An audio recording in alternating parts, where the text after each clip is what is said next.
And I remember waking up the morning I was going downtown Houston to turn myself into the jail and then go to this facility. My mother said goodbye to me and said, "You're turning into your father. Don't come home." That is a clip from this interview with my friend, my colleague, Derrick Broze of theconsciousresistance.com, the independent journalist, explorer of topical themes. Of course, he did a lot of investigation about Jeffrey Epstein, researches 5G to find out if it's safe, a lot of other things. But today we're going to go into his backstory and find out how he became, or at least one part of how he became the person he is, talking about when he went to prison on drug charges and how he used that as a motivation or as some kind of stimulus to become a better person, to become something more wonderful. In many ways, this story is about identity. So maybe we identify with our habits or our vices, or maybe we identify with something else, something beyond, something maybe we even have to grow into, something more like our potential. So that's what we're going to be talking about today. Now, if you want to get into contact, of course, you can contact me on this email, kurt@beautifulpodcast.com. You can also, if you go on the website, beautifulpodcast.com, see at the top, you got the link to social media, especially the Telegram group, where we can stay in contact. And also, if you need some assistance with something in your life, maybe I can help with that. If you're in the middle of some very confusing situation, experiencing some mental anguish, I might be able to give you some assistance or fresh perspective and a listening ear. So on the website, you go up the top, you see it says CBT sessions in the header. I'm offering these sessions using cognitive behavioral techniques. Explore the issue together and listen, make sure I understand what's going on in your life. And then we start to move towards what you want, and we start formulating an action plan, collaborating on it. I don't tell you what to do. That's not my position, but we try to figure out what you might do to start moving towards that path or onto that path of fulfillment and contentment in your life. Beautifulpodcast.com is the site. One more thing before I forget. This episode, of course, Derrick is talking about his problems that he had with drugs. We are going to be talking a lot about heavy drug use, so just be aware of that little content warning in case you're listening with your family. Let's begin.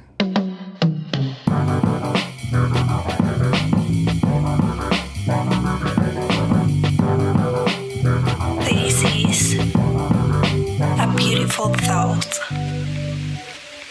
We're here with Derrick Broze of The Conscious Resistance, independent investigative journalist, and he's going to tell us a story of drug abuse and prison and introspection and self-knowledge. How are you, Derrick? I'm doing great, man.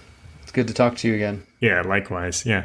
So let's talk about your story, about your everyday life before you went through this challenge. What was life like for you? So, I mean, we're going to be focusing on a bit of, I guess, some of the darker times in my life, going through some struggles. And prior to, though, I guess my awareness of those struggles, I'd been going about my life like probably just like any average person, any average teenager or young adult, just kind of going through the motions. I was, my story really starts whenever I was 20, so I was still fairly young. But prior to that, I was just going to school and kind of living my life, and had a lot of questions and misunderstandings and lack of understanding about what was going on in the world. But I was also, for the most part, I guess you could say, happy, just kind of coasting through. And it wasn't really till I started to I guess get into some of these struggles and really hit what I would consider my rock bottom that I was able to look back and see that actually, despite me generally feeling like most things were okay, that was actually sort of in some ways masking things that were underneath the surface. So it was kind of interesting. I didn't, not to say that like my whole life has just been this horrible thing, but definitely there were periods in my life where I wasn't quite, conscious, I guess you could say, or cognizant that I was dealing with some pretty heavy trauma that eventually played a role in me getting into drugs and to other forms of self-destruction. All right. So was that trauma was related to something that happened years before and you'd sort of forgotten about it? Or what was it? Yeah, I mean, after I got locked up and went through all the stuff that we're going to get into, I was able to look back, and it was only through looking back, the hindsight and all that, that I could see, well, there's this, looks like a really clear and obvious path that I was on of just self-destructive behavior and also just self-harm and different things like that. And for me, a lot of the troubles that I've had and that I got into, particularly just impulsive destructive behavior, it did stem from my relationship or lack of relationship with my birth father, who, I spent my earliest years, some of my earliest memories, 5-6 years old, or visiting him in prison, and going to see him there, and kind of as a child sort of trying to wrap my mind around why we go to this place with razor wire to see my father, and what does that mean, and why is he there, and how come he has a black eye sometimes when we see him, and all these different things. Right. And just trying to understand like that world. Or like I remember little different things, like when I was a child, we were going to visit my father in prison, and I think it was with my mom and one of my aunts, and they had to turn her, they had to go back and go change or something because, the prison said that her shorts were a little too short and it could cause trouble. And just like as a little kid, just like, what is going on? I'm being told I'm going to this place to see my father, and I know this is supposed to be important. I don't, even if we don't really know what those terms mother and father mean, you understand that there's supposed to be some sort of importance to that relationship. And so it's a lot to take in as a little kid. And, and so, as I said, once I started to get in trouble and eventually got into prison, I was able to look back and see like, okay, I've been dealing with a lot of the trauma and the questions from it, because as a young child, it was very much like, oh yeah, I want to be there. There's my father. There's this relationship, and that's important. And, he was just dealing with his own struggles and going in and out of prison for most of my life, dealing with his own drug addictions and his own trauma, and made a lot of promises that, did not come through often, and they definitely hit me and my siblings very heavily and affected us greatly, and that definitely affected my ability to trust people, the way that I communicated with other people, the way I trusted the world in general, it's just shaped me for a long time until. So when you were 20, there, let's talk about your behavioral patterns, like you said you were in the self-destructive behavior as a consequence of these things. What did that look like? For me, my self-destructive behavior, way before I ever got into drugs, which was ultimately the thing that got me locked up in prison. Way before that, though, I started doing self-harm in different forms. Because of the issues with my birth father, because of low self-esteem, because of things like that, I started to, at a young age, I wouldn't say I was anorexic or bulimic or anything like that, but I definitely had issues with food and starving myself at different points in junior high. It started with things like that, which again stemmed from just kind of low self-esteem, low self-image and things of that sort. And then as I got into high school, it was things like, cutting myself and things of that sort, self-harm and those ways. And it wasn't really until I actually graduated from high school that I got drunk for the first time, or that I started experimenting with, smoking weed to other things, and really got into abusing drugs as an escape mechanism, and, just another form of abuse. So that's, after high school, 17, 18 years old, I spent the next couple years until I turned 20 and got arrested, just bouncing around from, binge drinking alcohol every night. Then I'd taking a bunch of pills or Xanax for a few months, and then taking a bunch of ecstasy for, just hopping from one thing to the next, to the next, to the next, until eventually January 2005, I tried crystal meth and basically got hooked on it for 10 months. And, that's what ended up getting me locked up. All right. Well, let's go back a step for a second. When you talk about starving yourself, you said it's because of low self-image or self-esteem. How does that fit in your head? Like, how do you make that jump from I don't feel good about myself to depriving myself of food? Well, for me, because my struggles with I remember being very aware of this as like a 6th grader, 7th grader, just feeling like too fat or too heavy or just, and it's kind of interesting. I actually wrote about this a couple years ago on Steam It. It's funny. I wrote this thing just about sort of dealing with body issues as a man. And I also called it, AKA stop calling me skinny, because my whole life I've been told like I'm tall and skinny by people and family and friends, just different people I met. But then internally, I felt fat. Like I felt like I wanted to be skinnier, and just, so I had this weird complex. And there was definitely a couple of years in junior high where I was actively not eating for days on end and would just kind of go in a cycle of just like, eat like one M&M today or something crazy like that. Just, and I don't know, it was just a thing that I was dealing with and very privately. Like it wasn't like my family was aware of any of these kinds of things. It was just all things that I was personally dealing with. But the food and lack of eating was a result of my body self-image issues of feeling like overweight or feeling just not good in my own skin, I guess you could say.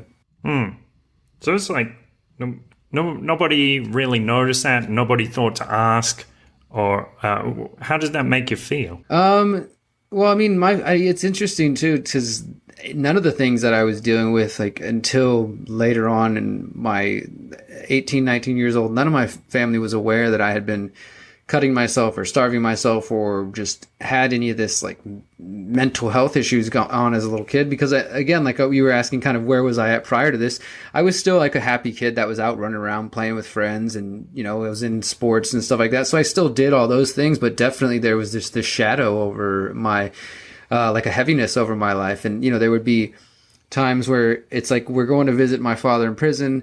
He gets out for a weekend. Maybe we get to see him, or maybe we don't even get to see him. We just know that he's out. We're really excited because he's constantly mailing us letters and sending us birthday cards and making these promises. And then the next thing we hear, he's already back in prison, and so that's just more crying. It's just, this was a cycle until my mother was like, I'm sick of this. I'm not going to take you guys to see him anymore. If you want to go see him, you can go with your other family, but I'm not going to, deal with this. And so there was just these cycles going on throughout my childhood that would kind of come and go. And we would have the appearance of this happy family that we were all living and most of our basic needs were met and all that.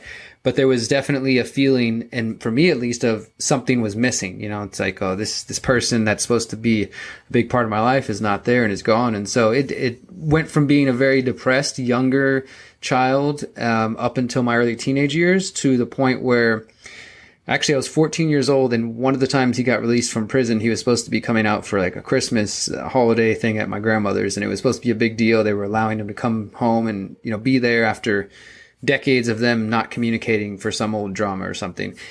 And I remember going there and showing up at my grandmother's house with my family, and immediately just kind of sensing or seeing on the look on my family's face that, for one, my father wasn't there and that something was probably not right. And, just tried to kind of hang out and just take everything as it was coming. And I remember walking to the bathroom and overhearing my grandmother tell my mom that, yeah, he's already back in prison. They already caught him again. He had an amazing knack for getting locked up, as more than anybody I've ever met.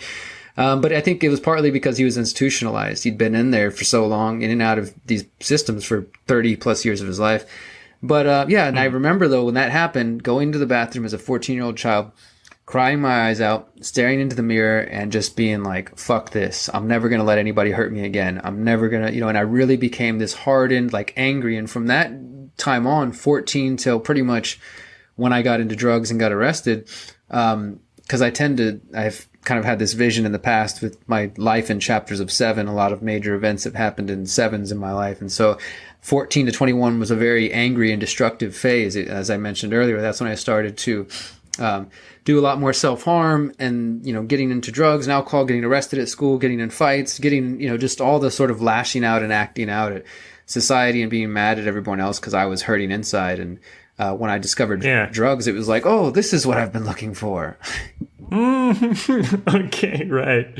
Yeah, well, let's talk a little bit deeper about your motivations there, because I imagine starving yourself, you probably felt shame about it, and maybe that's why you deceived others about it, like you hid it so well. And I wonder if also part of your motivation was about control? Because a lot of the time it's like, well, it seemed like I don't have control over my life. I don't have control of when I see my father or trying to get affection or something like that. And so the one thing I can control is what I eat. Was that a factor, or was it were any of those factors? I've never really thought about it in terms of it being like a control thing for me, but I mean, I think that's definitely not outside the realm of possibility, because it was a pretty chaotic time for me. Even some of the, like, before my memory starts as a young child, there was definitely a lot of chaos that I was present, whether I remembered or not, that I was in and around that of. So there was definitely a lot of chaos, and it would make sense if I was making different subconscious efforts to try to have some control over those things. And I think for me, it really just does. I mean, I can remember just being such a self-conscious, insecure little kid, and all the way up into junior high, and being able to, all the way pretty much, into adulthood. And, it's like a thing that I've actually, through my work, my activism and journalism, have really, I think, helped me overcome it in a lot of ways, because it's something I've had since I was a little kid, just this over awareness of myself and assuming that other people are thinking the worst or judging me on this or that. And it was a very difficult place to be. And I think once I went into that sort of angry phase that I was just telling you about, that allowed me to kind of put on this shell. It's like Star Wars and the dark side. You think it's giving you strength, but it's really just masking the pain that you have and the things that you're covering up. So it was, I think I went from being very depressed and sad and like hurting myself to getting angry about that and being like, again, like, nobody's going to hurt me. I'm going to put on this kind of mask and this shield and pretend like I'm invincible. So before, you said actually, like, during that time, like 18 to 20 years old, you were in a sense happy, but you, at the same time, angry and angry on the inside. So how do you bridge that gap, or what's the perspective on the contradiction there? Well, I think that I was able to do both things, right? Like, I was able to still, my mother definitely was trying to, I guess, work as hard as she could. I did have a stepfather. A lot of my growing up, we didn't get along a lot, namely because of these situations, because it just felt like, you're not who I want to be here. You're not the person that's supposed to be in this position.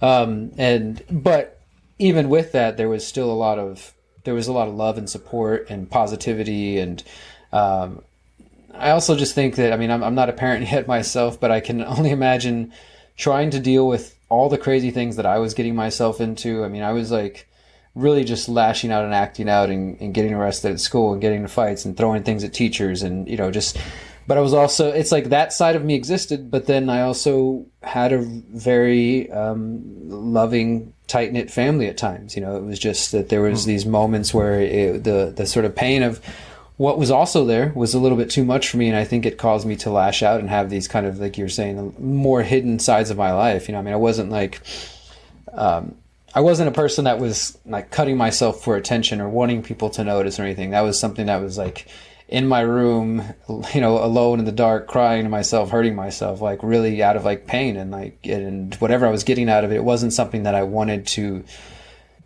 share or bring to the table, but at the same time, there were definitely elements of joy mixed in there, and it's interesting to try to understand those motivations that we have. But that's, like I said, when I got arrested, it was really being able to kind of look back and see like, whoa, I've been on this rough path for a while and looking for different solutions, and drugs just happen to be one expression of that. I mean, there are other forms of self-destructive behaviors that I've acted out throughout my entire life that I'm still studying and trying to understand, like, oh wow, where does that come from? Why do I react that way, or why do I choose to, respond to things in this way?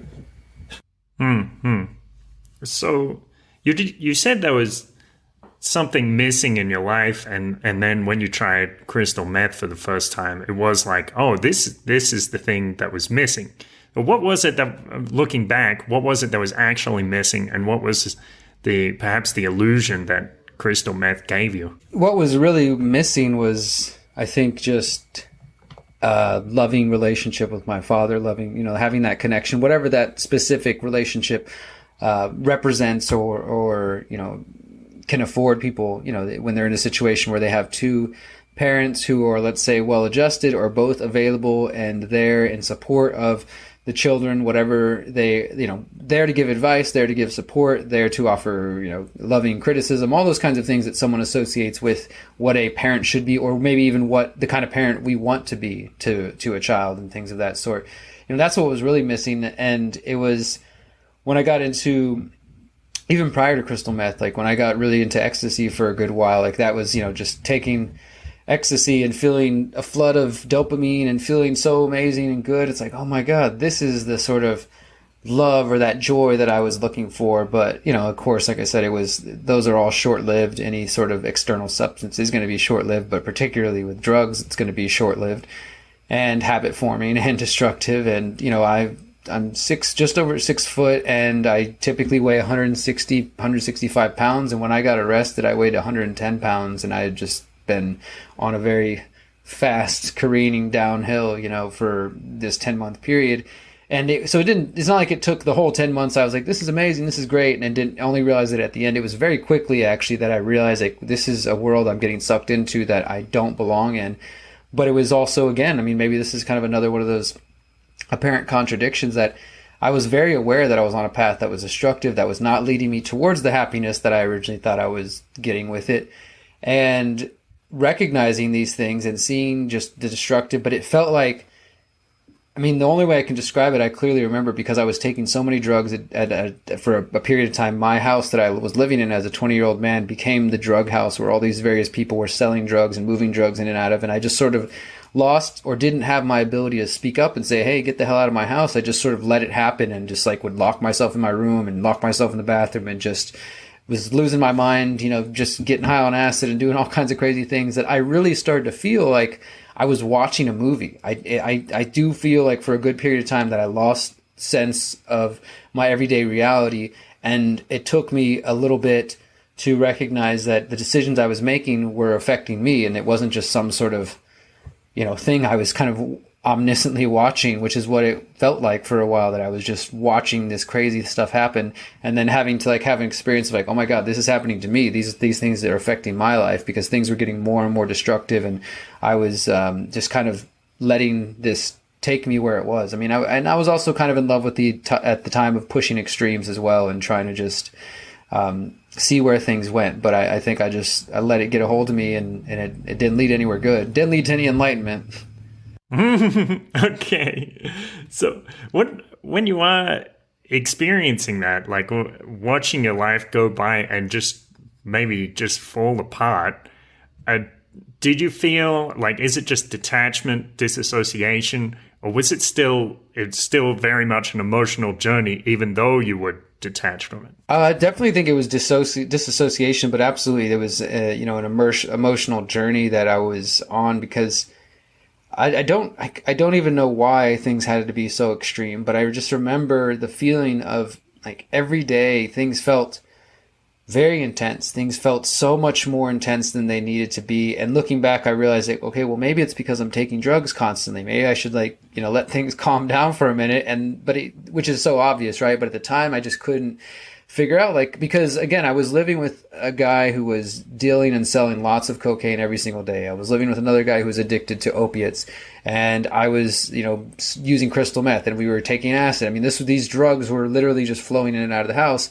And I don't say this in any sort of bravado type of way. It was just a serious situation that happened very quickly, and I just kind of let get out of my hands until the point where I started getting connected to all these drug dealers in the Houston area that were moving a lot of drugs around. All of these people eventually ended up getting arrested by the FBI, nearly every single person that I knew, because it just lots of drugs were moving through Houston that summer that I happened to get hooked, and a lot of other people I knew at the time got hooked. And the unfortunate reality is I know quite a few people who have died of drug overdoses, not just at that time, but just since that time, because it's a real issue, and even particularly in the communities that we sort of are involved in.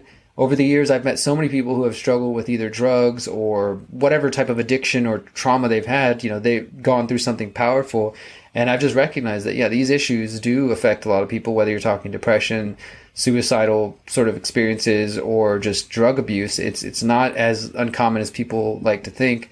But yeah, sorry to go off on that tangent, but it's it's definitely an emotional journey of trying to understand like who I was, what was really making me happy, you know, and because I was also thinking that every, you know, female that I met at the time was going to make me happy. I was falling in love with like every girl I met in high school. And after that, you know, like this is the woman I'll be with forever. And like I thought, so I took those heartaches and those heartbreaks really heavily, and at the same time, I was also responsible for a lot of the destruction of those relationships. It was like I was just constantly in a cycle of self-destruction, of shooting myself in the foot. I kind of almost became like accustomed or used to the idea that, oh, that's what I do. I shoot myself in the foot whenever, you know, the moment really, it's this my moment to do something good and to prove myself, and I just, you know, mess it all up or something. That was like a theme that I had sort of incorporated like into my life, like thinking that, you know, and that's of course why since this time I've learned so much about the ways we program our own mind, the way that we view ourselves, because back then I was very much programming my mind with a really negative operating system. So I'm curious about your sense of self at that stage. You would say it sounded in a sense you're addicted to love as well as being addicted to drugs. So it's like you're just like looking for that, missing something.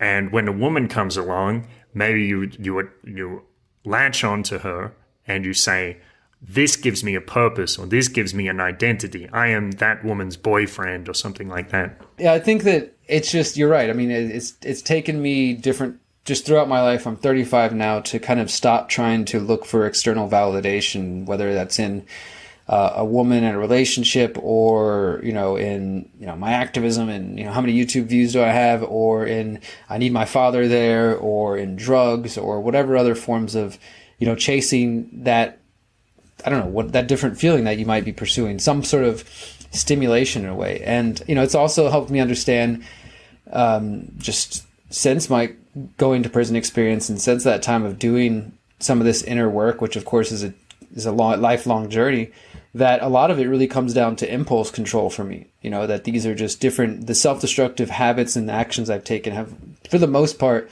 been impulsive. Like, it doesn't mean I wasn't conscious of the decisions I was making, and, you know, but it was often, I can think of times of like cheating in relationships, or even like more these days, I'm a recovering cookie monster, and, you know that like whenever I eat a bunch of cookies one night, well, I don't feel so good later the next day. Like, but at the same time, as silly as that is, I recognize that it's the same sort of impulse that I would get with drugs, with, you know, doing these other types of destructive behaviors. I'm like, oh, it's late at night, I want to go party with some people, or I'm going to, you know, go try to hook up with this girl, or just whatever, do different things that were typically very impulsive. And after the fact, I would find myself not necessarily feeling shameful, but feeling like, oh, I didn't really need to do that. You know, that I could have just stayed home. I didn't need to eat that box of cookies, or call that person, or take this drug, or whatever it may be.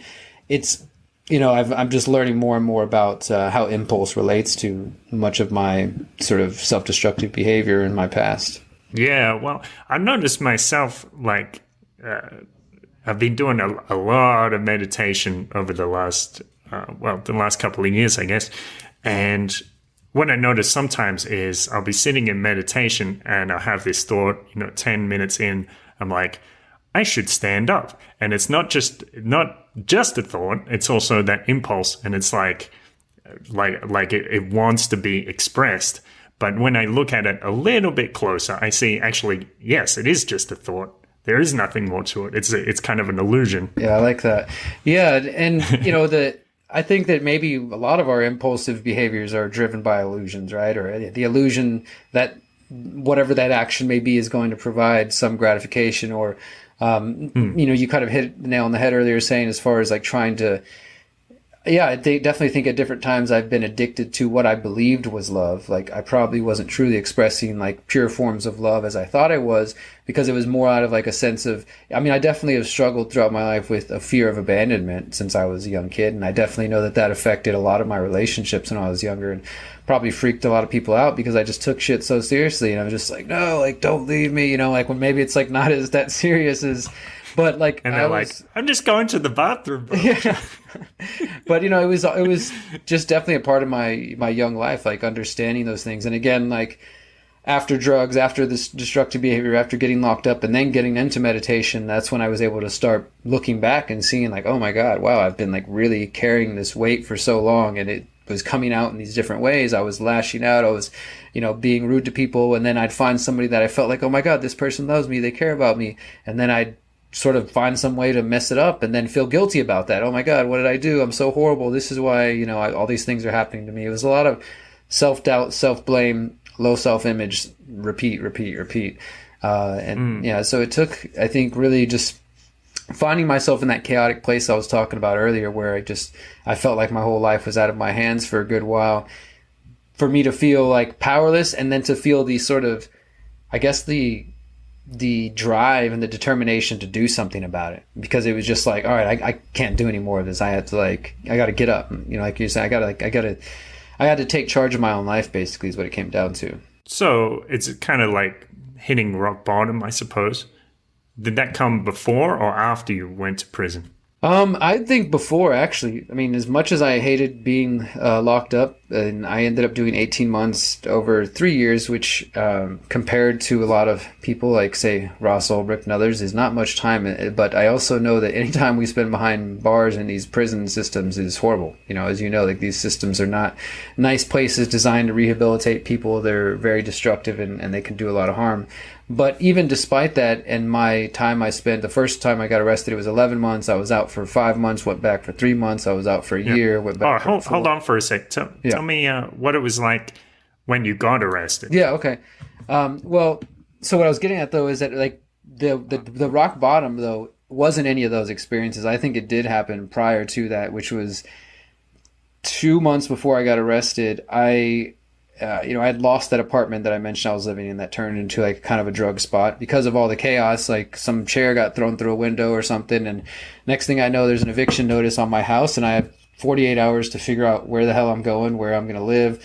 I had pretty much burned all my bridges with friends and the girlfriend I was with at the time and my family and stuff. So I really had just like, all right, I guess I'm going to be homeless. I had to throw a bunch of furniture into the dumpster and give a bunch of stuff away, and was just kind of like, all right, I don't know what to do. And I ended up spending a few months going to that summer of 2005, living, kind of bouncing around on the streets with another guy who was also dealing with a pretty heavy drug addiction. You know, we were just sleeping in the streets, hanging out in Walmart, just doing all kinds of crazy things, and ended up living in an apartment with this guy who claimed that he was trying to get his life together like I was. And we ended up getting an apartment.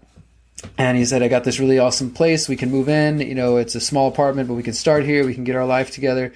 And he ended up letting me know I got a really great deal. What I did was I gave the managers of the apartment complex I gave him like an ounce of crack or something crazy to do with crack cocaine. He's like, so we're moving in for free. And I'm like, okay, that's kind of a weird start, but maybe we'll go better. And long story short, that place ended up turning into a crack house, and it went from meth to crack cocaine as well as other drugs. And I was just, at that point, like, I knew I didn't want to be around any of this anymore. I was like just increasingly depressed and dissatisfied. I had realized long before this that like I wasn't finding any sort of salvation through these experiences that I thought I was. You know, it was just making me feel more depressed, if anything, making me feel more down.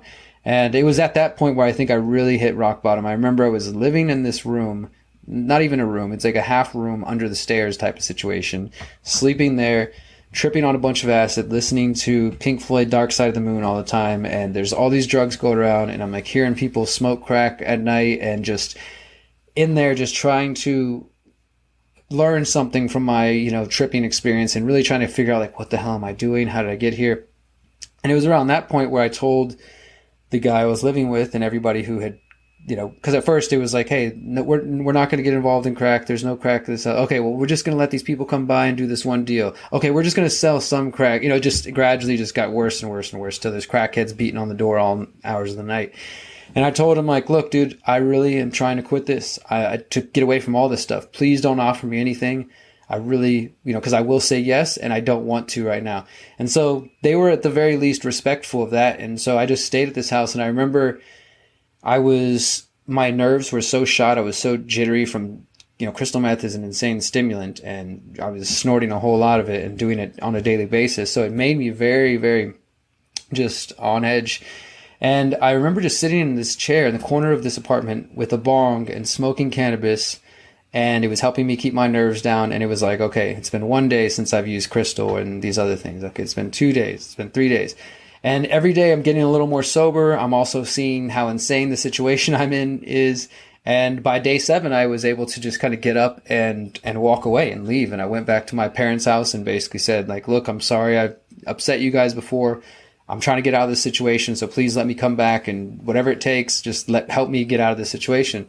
That was September 2005. I ended up getting arrested November 2005, so it was still a couple months later. I think that situation was much worse than the prison experience, although that was a very disempowering situation. It really is. Both situations are just feeling powerless. Like, I had to accept that, I can't call anybody. I was stuck there. I was surrounded by people who didn't really give a shit about me. That's the other thing I realized. I thought these people were friends and people who cared about me. But when I would try to express the things I was going through, I realized they didn't really care. They just needed a place to get high or just to use their drugs in, or whatever. Or they just, so I very much felt alone in those experiences. And I started to get sober. I got myself sober, but unfortunately I ended up getting arrested because as you were kind of saying about being addicted to love, it took me a while to realize afterwards that I was addicted to selling drugs too, and to the lifestyle of it all. I was addicted to just the culture, the sort of being around people, the business side, which, before I ever became an anarchist or an agorist and understood entrepreneurship, I realized, I've been an entrepreneur the whole time. I just really didn't understand why. But yeah, I loved that aspect of it. So I got back into selling drugs, and I ended up getting pulled over one day driving around town with a bunch of drugs on me, and that was it. I got arrested mid-November 2005 and was locked up till fall of September 2006, and that was kind of the beginning of me doing a lot of the introspective work. But both of those experiences, I think, hitting the rock bottom with drugs, and getting locked up and not being able to call anybody. You can't call your mom, your girlfriend, your whoever. You're stuck there. There's nothing you can do about it, as but you also have to accept, I'm here. You can be on the phone all day and kind of try to think about what's going on out there, or you can, what I eventually had to do is accept, I'm going to be here for a good while and I need to get what I can out of this. And that's when I really started to open up to meditation and journaling and figuring out how the hell did I get here? So what is it that's so addictive about selling drugs? It's just almost like gambling or something. Yes, I got another win every time you sell. I think it is something like that, because the thing is, for me, I had a lot of money coming in and out of my hands, buying, selling, things like that, but it was never about money for me. It was definitely not a financial thing for me. I remember, because I've always journaled, and I remember in these times, there was a good period of time where I was selling a lot of acid and selling other drugs, and I literally had a backpack with my product, and I would just, my sort of mindset was I would let this take me wherever it would go. I'd meet up with somebody and they're buying some acid from me, and they're like, we're going to a beach party tonight. You could probably make a bunch of money there. You want to come with us? Sure. And I'd, just go on that adventure and end up wherever I'd go. I just sort of was of that mindset. And I also remember, though, writing in my journal one of these nights that I wrote something along the lines of, the person who supplies the party always ends up alone at night. That people didn't want to hang out with the drug dealers. They didn't want to, they weren't really I was looking for community. That's what I realized. I was looking for a real authentic connection, just in a different way. And I've since found that through activism and, some of the other communities I've been associated with. But now I can see, that's what I was seeking. I was like, oh, cool, these people want to hang out with me. But it's just because I have drugs. I would rent out hotels for the weekend and throw these big acid parties, and we'd have a lot of people coming through. And there's periods of time where it felt like, cool, yeah, we're all having fun. These people are enjoying my company. They care about me. But, it didn't take me long to realize really it was just about the drugs. I met cool people through those experiences that were authentic friends, but for the most part, it was a very kind of lonely experience that I did enjoy some elements of it. But yeah, I think that despite that, I did become I loved the interaction. Hey, when I can go out and, get a bunch of drugs and then help supply a party or just do all those different things, which ultimately for me, they come back to having a community connection. That's what I was really seeking, Yeah. Well, it's so interesting because that really is, that kind of motivation is really sweet and innocent, wanting to connect with people and have a community. And it's it's kind of tragic that it would express it itself in this way, which resulted in something shallow, but also really beautiful that now you've found a way to pursue that in a way that is fulfilling and leads to real connection. Yeah, and I think that it took me a few years to finally get that, to see that, whenever I was doing activism and I'm in a community garden with people and we're all just having fun together and learning together, that I was like, oh wow, this is what I was seeking, all those years ago. This was the real connection that I didn't think I'd had. And it's been a beautiful journey to realize that. And yeah, unfortunate that there are a lot of good people, I think, like myself, who felt that way, of all ages, because I definitely, when I went to prison, I met so many brilliant people.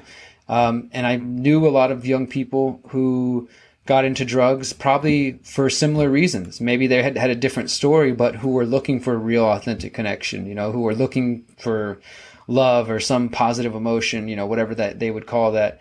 But we're also coming from places that maybe felt like those things were missing. And so we were all just sort of, I don't know why that is. I mean, it's just like, maybe it's just, like things come together, right? And like you attract like people. And so at the time when I was very much going through destructive things, I had friends who, even though we maybe didn't know each other's full story, we definitely knew that we were both going through different things. But when we all hung out together, we just had fun and, sort of did other things. And, so there was some element of that, some camaraderie through the drug use, but most of it did end up being very shallow, and people who really were just either so buried in their own pain that they didn't have enough space for my own, which I could definitely understand. They didn't like, I don't know what you're going through because I got my own stuff going through it, but hey, let's just get high together and act like those things aren't happening kind of situation.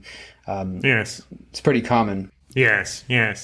So describe what it was like when you got arrested. Where did they get you? So I got arrested the week before I turned 21, the week before Thanksgiving in 2005, and just in that process, that 10 months of January, the day I tried crystal to the day I was locked up, about 10 and a half months, I had just really started to hit the bottom. I kind of already explained about my living situation, but I also mentioned too that I'd lost a lot of weight. So if you can imagine, I was very skinny and using lots of drugs. So I definitely wasn't like eating healthy or, paying attention to any of that kind of stuff. It was probably just like drinking, using drugs, wake up, scrounge up some change, go to the Taco Bell or whatever convenient fast food places nearby or something like that, and was just not really in a healthy place. And so in that process, I'd be driving around, maybe I'd get a ticket for speeding or just some random thing, and I never would take care of it. Not that I really would these days either, but I was just kind of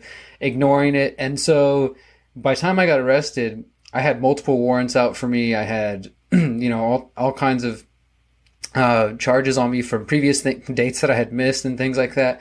But also when I got arrested, because of just, like I said earlier, I felt like I was watching a movie. I definitely felt like I was kind of in a space case. Even though I'd been sober for a couple months, it still felt like, it takes a good while for your body to detoxify a lot of these things that you're putting in your body. And I was basically just driving around. I had like a bong in my car.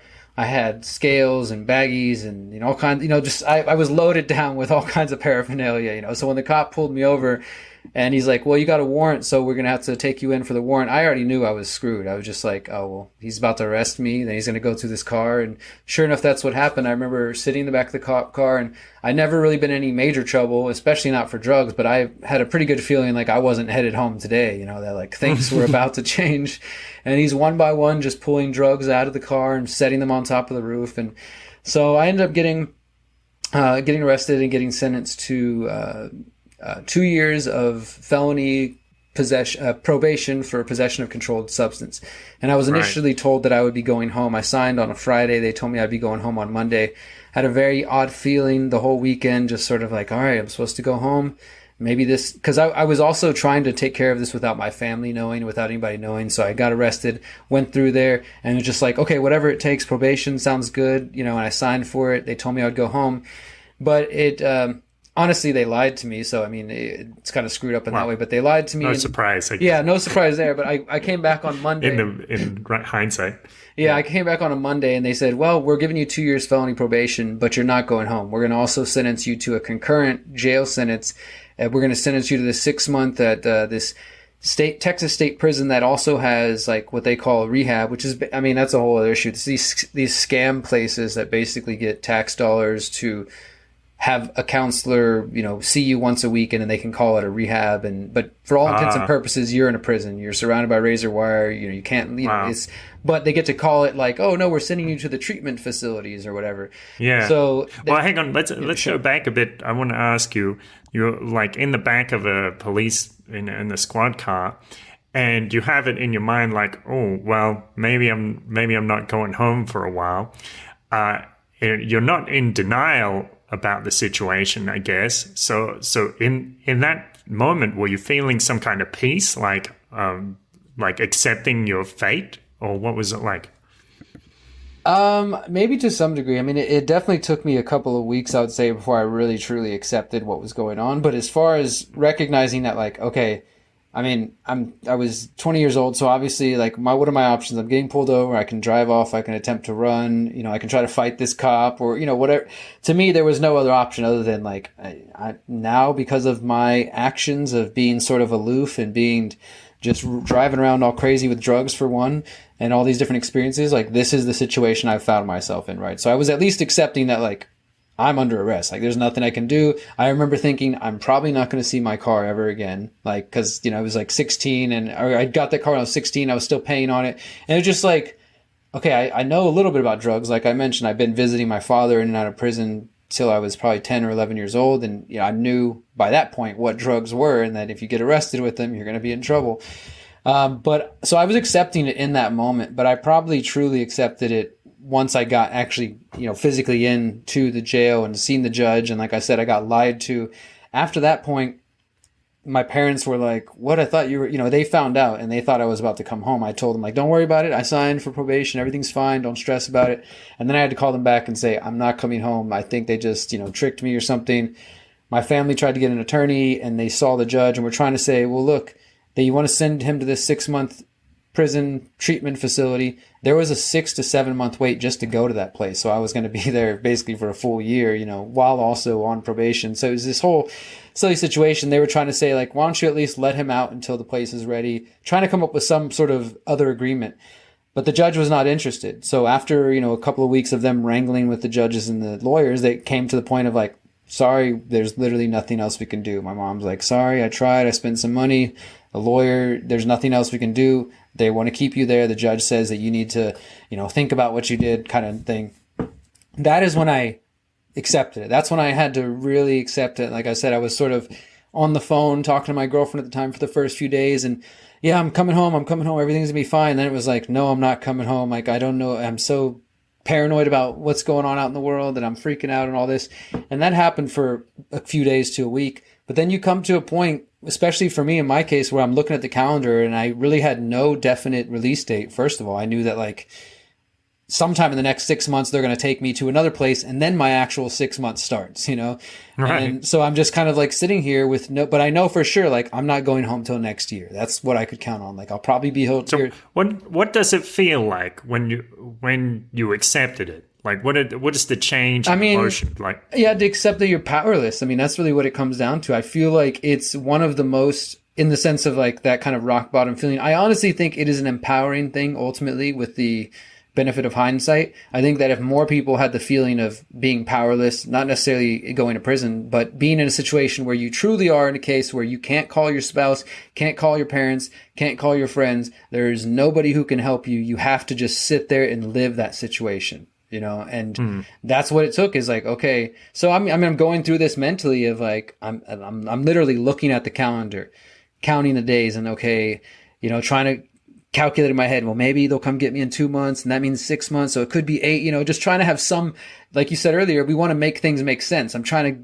just hold on to something, like, okay, well, maybe they'll come, so it was anywhere between 7 months to 12 months before I got home. And I have no control over what my friends are up to, no control whether my girlfriend's going to be around when I get out or any of that stuff going on. It was all very chaotic. But I do remember the clear feeling of having to accept that, and also meeting other people who are older and kind of have been in and out of prison themselves, who were sort of giving me advice. I definitely got taken under the wing by a couple of old school guys who were very kind and sort of trying to keep me out of trouble, and who were like, telling me they were themselves waiting to go to prison for some new prison sentence they had caught, but they were nice gentlemen, but sort of were like offering like, you got to let go. You know, if you're on the phone every day, you're going to be plugged into that world. You're going to be driving yourself crazy about what your girlfriend's doing or whatever.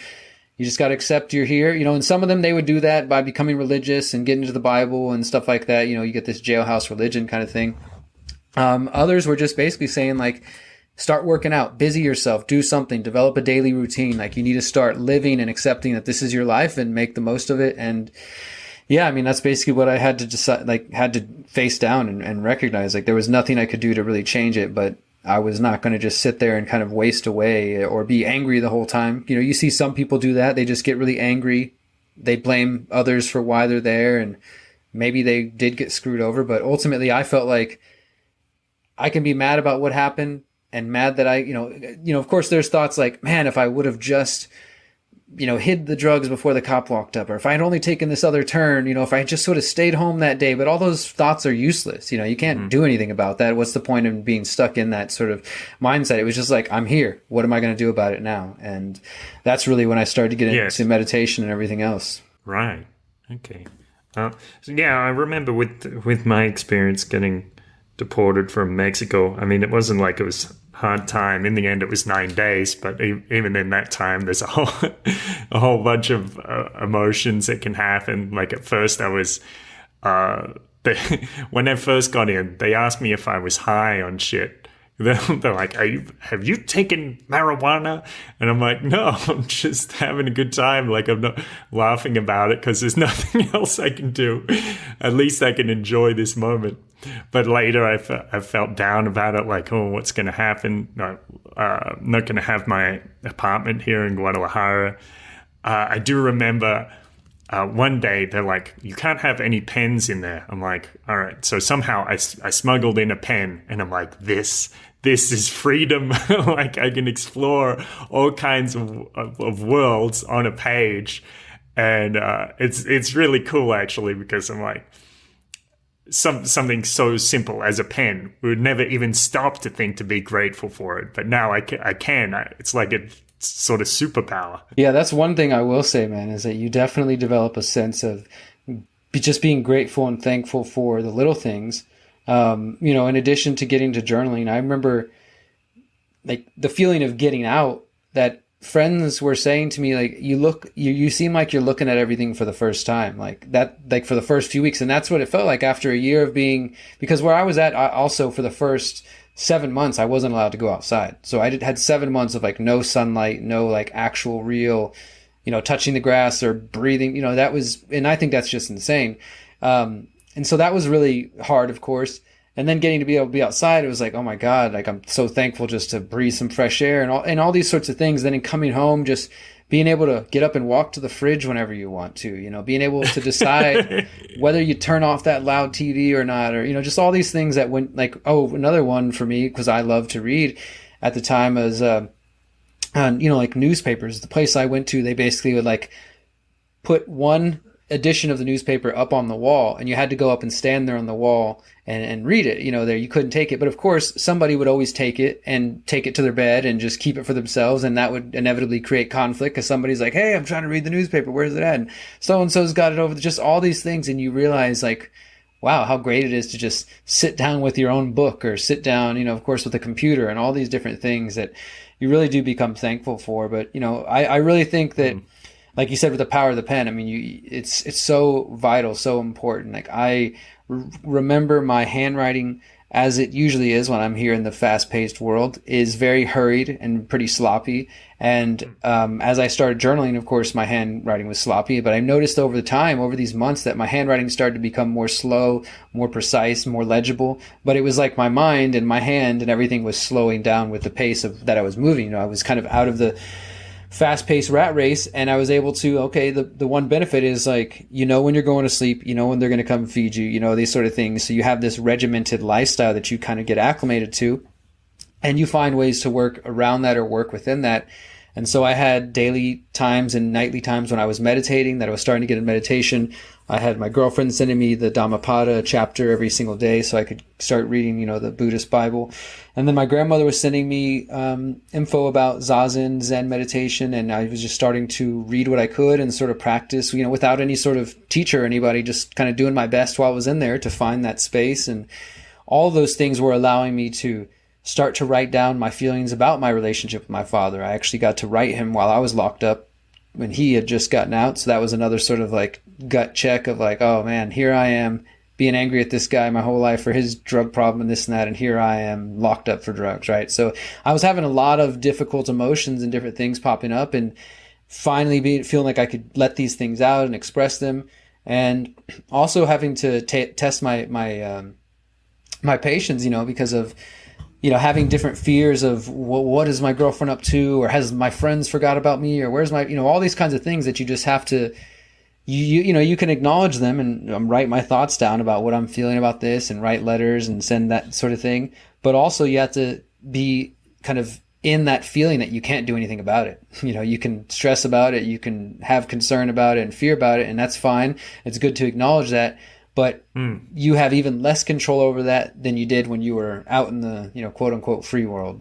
And so there's just so many lessons that were coming through just this experience. And I really do feel that most of my major growth, probably my entire life, but definitely with this experience and since that time over the last 10 years, last 15 years, have been times that I've had solitude and very, had time alone, whether that was something like going to prison, which was not my choice, or decisions I made later in life, like going to take a 3-month bicycle tour by myself across the country. All these different experiences when I was alone, and typically with nature or just in general alone with my own mind, I had really powerful breakthroughs. Wow. Okay. Well, how did you start meditating? Like, how did you even get the idea to meditate? I don't, well, actually, no, I do remember. So, I'd read about Buddhism and Jainism and different Eastern traditions in high school because my family was very Christian and wanted very much starting to get like, you're getting in trouble, you need God in your life or something like that was kind of the thinking. And so they were trying to push me into their traditions. And I was more like, well, I'm not really interested in religion, but if you want me to get into this whole thing, then I want to figure out what I'm into. And so I started reading about all different traditions, and I quickly found out that even that was unacceptable. I was supposed to just like what they liked. But so I'd been introduced to Buddhism and to some degree in that capacity. But when I got arrested and when I was locked up, and probably shortly after, probably within days of me having that like acceptance of I'm going to be here, I can't go home, and that all happened within the first week. I got arrested, and within probably a week to 2 weeks, I had been sentenced, and then I had also realized that my lawyer couldn't do anything to help me. And so I was like, all right, I have to accept them to be here. And I was reading the newspaper every day, as I'd mentioned. And on the Saturday newspaper here in Houston, they have a religious section, and they quote from different traditions. They have just like a whole section. It'll like have a quote from the Bible and the Torah and the Quran and Dhammapada. And so they had a quote from the Dhammapada, which is again sometimes known as the Buddhist Bible. And I wish I could remember which quote it was from which chapter, because whatever it was just something that immediately struck me, that I just I need to learn more about Buddhism. I need to like really find. And so I reached out to my grandma and to my girlfriend. What did you feel? What did you feel in that moment when you read that verse? I think, what I felt was peace. I felt like again, I just like, the story would always be more complete if I was like, and these are the words that, but yeah. I don't remember them, but just read the Dhammapada, so it was something that really felt like connecting to probably peace within all that chaos, something that felt calming, something that felt like, okay, yeah. I need to pursue this more. There's something I need to uncover. And it led to me doing a lot of journaling. And then eventually like, okay, here in one of the places that has the most, what I would say, fear, insecurity, judgment, and what I consider low-level primitive thinking, like, hey, you're the same color as me, so we're all going to hang out together. You can't hang out with this group of people. A lot of that stuff exists in prison. In that place, choosing to meditate was not an easy decision. Like, for me, it was like, this is what I need. It's vital. But, sure enough, there was times when I was meditating, sitting on my bunk, and I could hear people whispering about me, like, what the heck's that crazy guy doing? What's he up to? Or just whatever sort of judgments might be coming from other people who are unfamiliar with meditation or just, don't like it or whatever it may be. And it was something, even that was like, okay, forget those people. You're not here for those people. Just be here for yourself. Like this thing it's calling to you.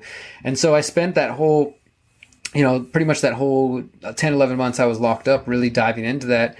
And unfortunately, I did get out, and I kind of went back to some of the same activities. I didn't start using meth again, but as I mentioned earlier, with sort of being addicted to the lifestyle, I went right back into selling drugs. Not right back in. I was sort of convinced by giving me a lot of free drugs and saying, here, I want to help you make money. And I sort of, I fell for it. And so I ended up getting back into that lifestyle. And then within a month, ended up getting in trouble again. And so I got sent back. And that second time I went back was much shorter. It was only 3 months. But I actually feel like I probably gained more in that 3 months than I did in the entire 11 months, because I was so angry at myself, for one, that I had just spent all this time locked up, and here, like that, 5 months later, I'm already back. When I found out I was going back, that they were going to send me back, the morning I basically went to my probation officer. They said, yeah, we found you had a dirty P test. We're going to send you back for a minimum of 3 months.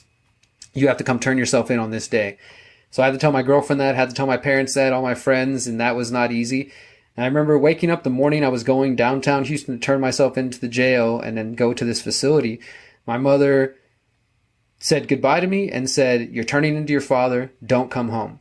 And, wow. That was pretty rough. And then I get in the car and I'm going with my girlfriend. She's taking me downtown, and she basically says, I can't do this again. I just waited a whole year for you. I just waited a whole year for you. It's only been 5 months. I'm not going to do this again. And so she dropped me off, said she was moving to a different city, and that was that. So I'm like walking into this building.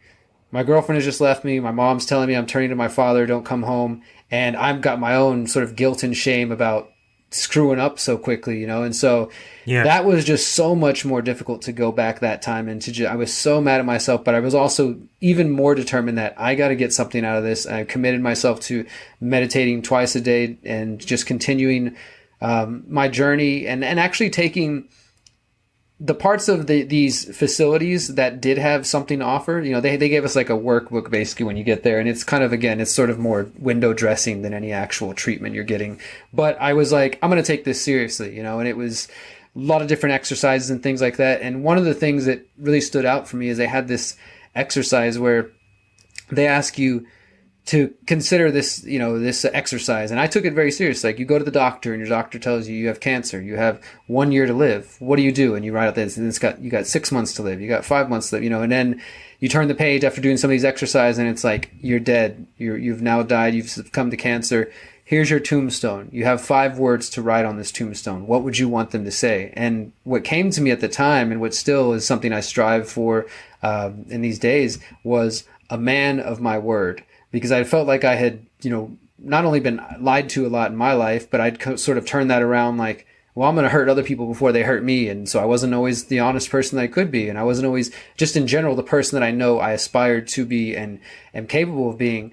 And so, I gained so much growth in that second time, I think, because it was just, the first time it was sort of an experience. Like you were saying, you're sort of in this experience, like, well, I'm here, I'm going to sort of enjoy what I can. I mean, even, and you have these weird moments of like, you're behind razor wire, you can't go home, but you find yourself laughing with a couple of guys that, you're just kind of having a moment of joy, and you're like, whoa, that's weird. I don't want to have fun in here. I don't want this to be normal, but you have to sort of let go to get through it. Otherwise, you're counting every day, tick, tick, tick, tick. It slows down your time because you're not living, and so it's just interesting, I think, the way that humans, we can adjust to so many different difficult circumstances. And I had to accept that I'd screwed up a second time and really choose to be committed to it, that like, this is not the life I want. I don't want to be back here. I don't want to pay the price for all this BS. And yeah, that's kind of, I think the deeper experience was the second time.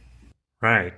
Well, what you said about days dragging on, or, counting up the days, reminds me of in Man's Search for Meaning. Have you ever read Man's Search for Meaning? I haven't. I'm familiar with it, but I haven't read it, no.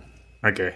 I recommend it. He talks about how, I think he says something like the days are short, but the days are long, but the weeks are short. It's something like that. This weird sense of time that you have when so many things have been deprived from you. Yeah, I like that. I agree. I mean, it's just our senses and the experiences we go through are it's just such an interesting experience because of like I said, you can be in a place that's very dark, not the place you would choose to be voluntarily, but you can still have these moments of like making a real human connection or finding joy in the simple things, like you said, having a pen to write with and just giving thanks for that, like, and understanding how important and vital that is to your mental health at that time. So when you got through that second time, I guess what was the decision that you made? As far as just committing to not going back? Like to not doing that. Was there something more to it?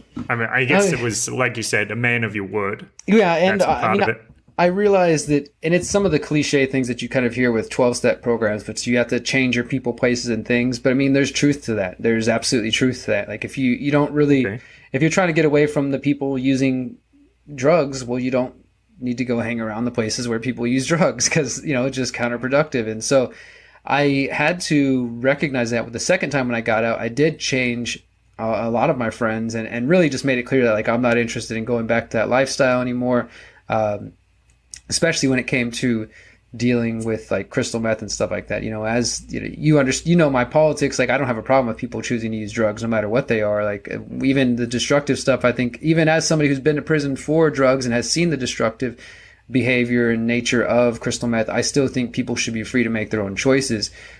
So I have no problem with people selling cannabis or psychedelics or anything like that, or using those medicines. I just definitely try to advise people on the negative side of things. And so as I started to get away from that, I still had friends, both younger and older, who were very much in that lifestyle, and I just kind of had to be real and say like I'm not going to be around much anymore, because like I have, at that time, is like I had 1 year and some months left on probation, and it was just like I got to get through this thing.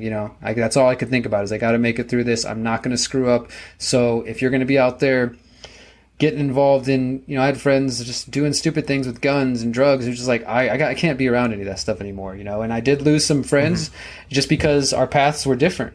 They were headed a different direction than I was, and some of those people I've been able to reconnect after years once they go through whatever they got to go through and I go through what I have to go through. Other times, you sever those connections. But yeah, I really was just committing to, no matter what anybody else was doing, I was going to stay focused on continuing to work on my healing and making sure that I didn't get locked back up again and go through that whole thing again.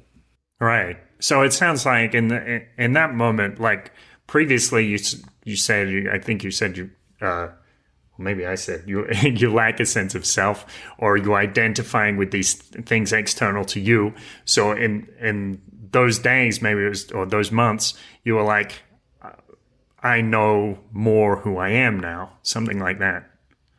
No, absolutely. It was just like I was starting to gain more self-confidence as well. Gain, like I was kind of talking earlier about the cloud lifting, like the cloud of drug abuse, but also the cloud of depression, all the feelings I was feeling like at that time. And just, I remember when I finally got out and all this stuff was over and I was able to get out, I ended up being, convicted as a felon through the end of it. So I'm like having to have this experience of what it's like to be judged as a felon and getting turned down for jobs and all this kind of stuff. So I was having that experience, but I was still just so excited about life. I was so thankful. I just wanted to, I remember being able to stop and enjoy a sunset for what felt probably the first time in my life, because I was just carrying so much heaviness around, and was able to lift the weight of forgiving my father for the different things, and to start seeing that, wow, he had his own trauma. He was dealing with abuse from his father, and my grandfather was abused by his father. Just starting to really see this cycle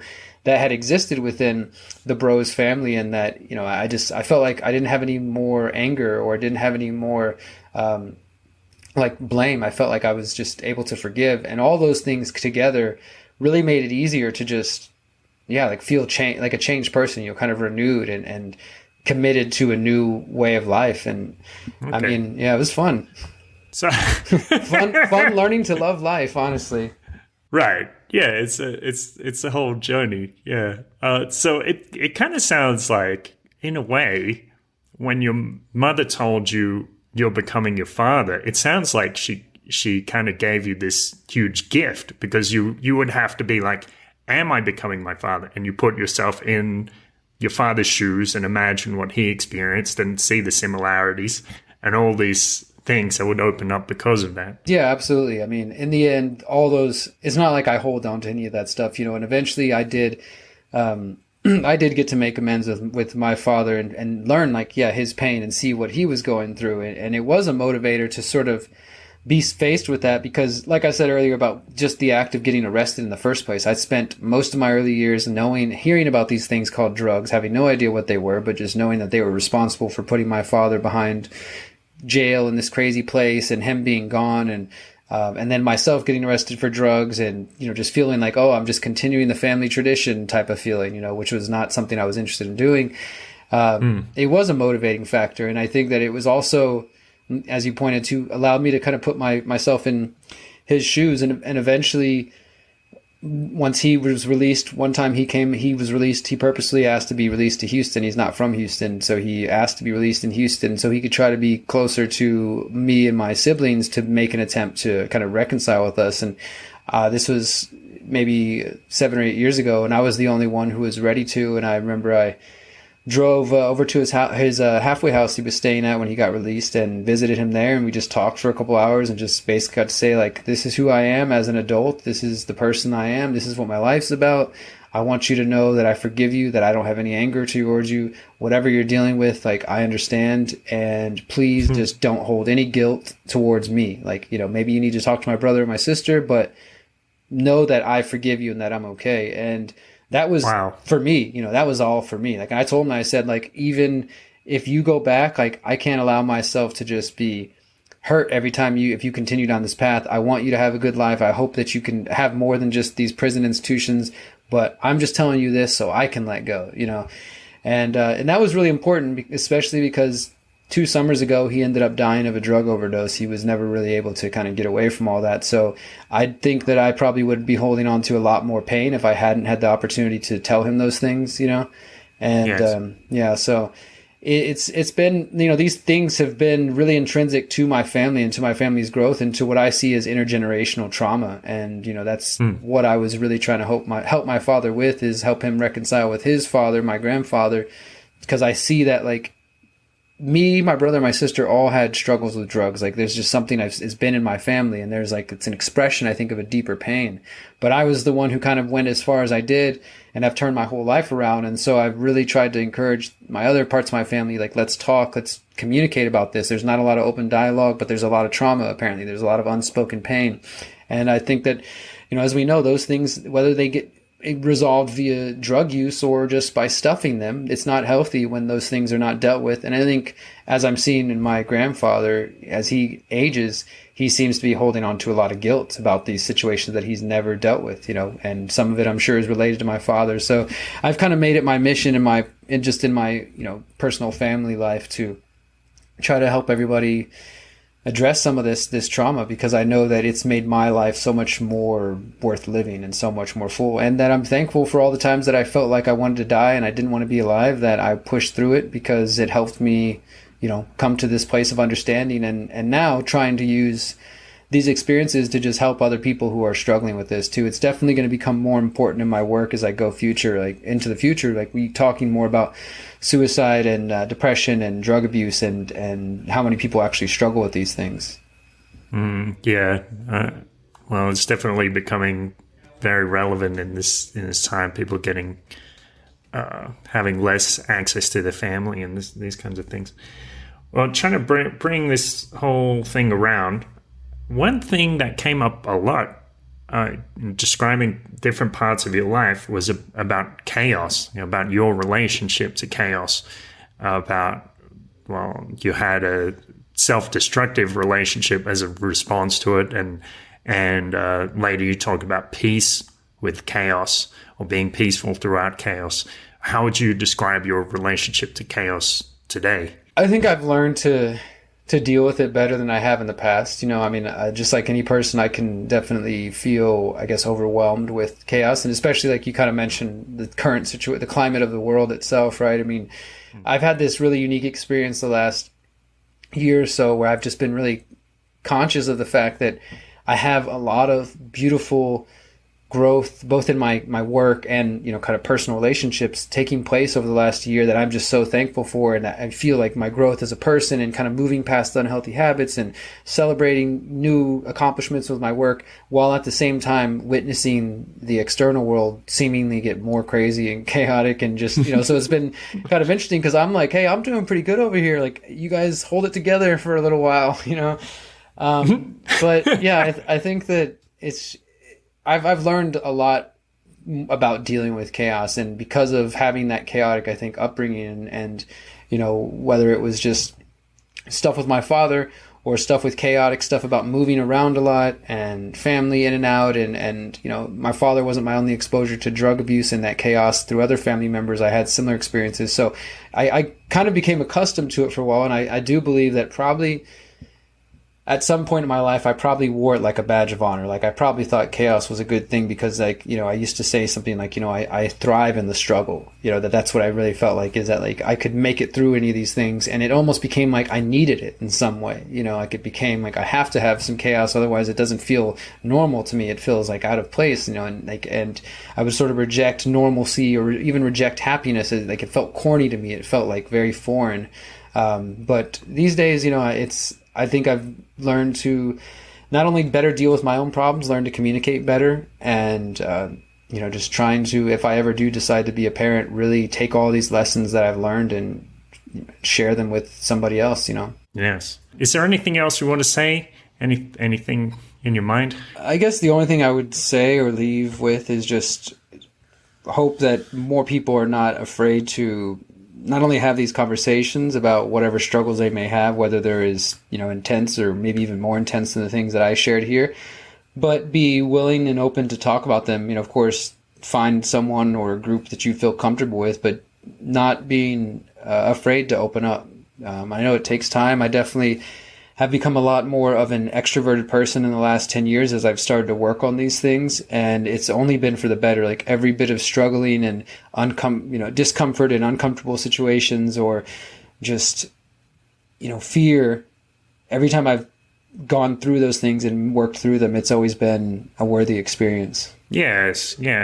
Well, I had this experience the other day. It was just a little thing. It was like some crush that I had on a woman, and I started to talk to my friends about it, and I'm like, I'm kind of embarrassed about this, about having a crush, being a full-grown man with a schoolgirl crush. But as soon as I started talking about it, my friends are like, "There's nothing to be embarrassed about." Like, what? And it loses that power, and of course, that's a trivial example compared to, drug abuse or something like that. But I think it's when you open up, then these things lose their power. Absolutely. I mean, opening up, finding somebody or a group of people, or even just if you're not ready to talk to other people, journaling. We've mentioned that a lot today. The power of writing and a pen and everything. Yeah. That I really think that journaling probably saved my life. So, I mean, if that's your main form of expression, just find a healthy way to get these things that, for me, what I find is helpful is that since my mind is so busy, whether it's thinking of, what I'm going to eat, what I'm going to work on that day, what's going on in the world, where's my emotional state, what projects I have coming up, what's going on with my partner, all these things, it's helpful for me to write things down because it allows me to sort of see it, get it out of my head with a lot of that chaos where it can feel chaotic, and look at it down on a piece of paper or on the computer, whatever you prefer, and just sort of, okay, so this is what's on my mind. This is what I have floating about. This is what I need to focus on. These are the things that are important to me. So that, that itself can be a helpful exercise just to maybe get some of those thoughts that might be racing out of your mind and somewhere more tangible that you can then look at and start to address. Yeah, absolutely. So the website is consciousresistance.com. Is that the one? Theconsciousresistance.com. Yep. Okay, right. Theconsciousresistance.com. And can you tell us what you do on there? Yeah, so it's just my home for most of my video. Well, all of my video content goes on there. It's a website I've been running since 2012, and there's myself and probably about 4 or 5 other contributors who have podcasts and interviews and video reports, and it's everything from talking about anarchism and self-governance and political reports to spirituality, meditation, exploring a lot of different ideas. And that's kind of the whole thing, is just trying to explore that intersection. I mean, it is another big part of everything we talked about today, because it was through the experiences that we talked about today that once I started to get into activism, that I realized that it's not just about exposing the government or exposing the corporations or these different people, but there's all this internal work that we need to have too. You know, if I had only spent my time as an activist trying to focus on, well, we need to expose the Jeffrey Epstein or the Rothschilds or whatever it may be, but hadn't gone through the other things, I don't think I would be in such a good position as I am now, where I can sort of understand the trauma I'd gone through. And I tend to believe that a lot of the problems we see in the world come as a result of unresolved trauma, both by the people, you know, quote unquote, in charge, as well as each of us as individuals. So I try to encourage that, bridging those worlds together, bringing the conscious spiritual exploration together as much as the awareness of self-ownership and anarchist principles. Yes. Well, it's like when we do that inner work, like polishing our little mirror, we can see the world so much more clearly. Yep, absolutely, man. Well, I appreciate you having me on, and definitely if anybody wants to talk or share any of their struggles, feel free to reach out to me. I've had lots of people reach out over the years and just offer their, you know, what they've been through, and maybe sometimes people looking for help, and, you know, I try to help where I can, even if it's just words of encouragement. Awesome. All right. Thanks, man. Thank you, brother. Appreciate it. A beautiful thought. Maybe you noticed what I meant when I said this is a story about identity. So early on, Derrick was saying how he identified with being overweight and the problems, the anguish that caused him. And later, not exactly identifying with anything, just watching his life move along like a movie. Like he didn't even have, you might say, a healthy amount of ego to protect himself. And then having this identity like, I guess I just messed things up. And finally, he started to ask those questions like, what could I be? Like that key question about the epitaph. What are people going to say? What are those 5 words on my tombstone going to be? And listening back, when he started imagining that he could be something else, it did make me think once again of that quote from the Tao Te Ching. When I let go of what I am, I become what I might be. And also about Carl Rogers' book, On Becoming a Person.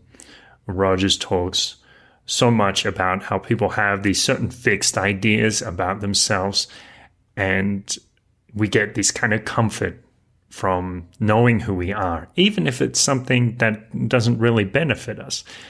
And when we can learn to experience ourselves a little more directly, we find that ourselves are a bit more mysterious. But as Derrick found, can also direct them in a positive, wonderful direction. So that's, I hope you really liked that. I enjoyed that interview with Derrick. If you have problems perhaps with drugs, and of course you can contact me, beautifulpodcast.com, and find the link for CBT sessions. Of course, you could also reach out to Derrick, because that might be healing to get into contact with somebody who's already walked that path. theconsciousresistance.com. It's the website. If you enjoyed this episode, I hope you did. I hope you like it.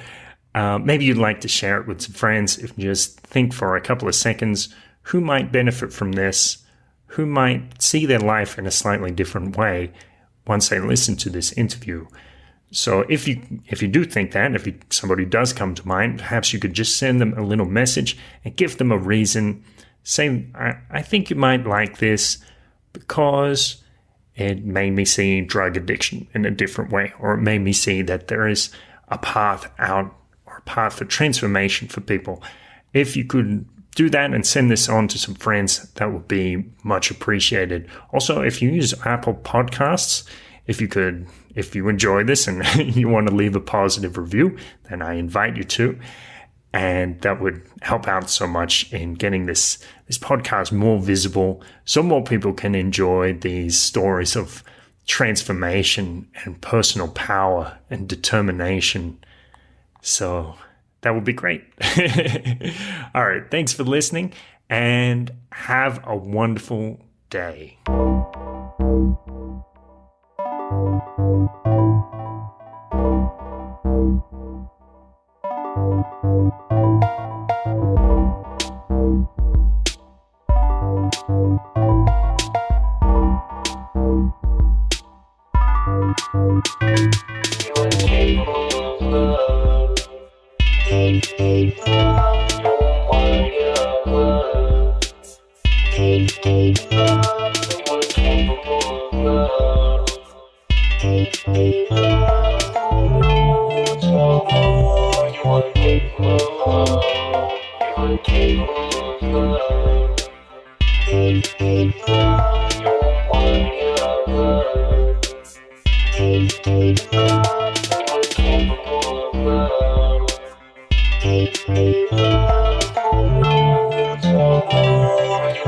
You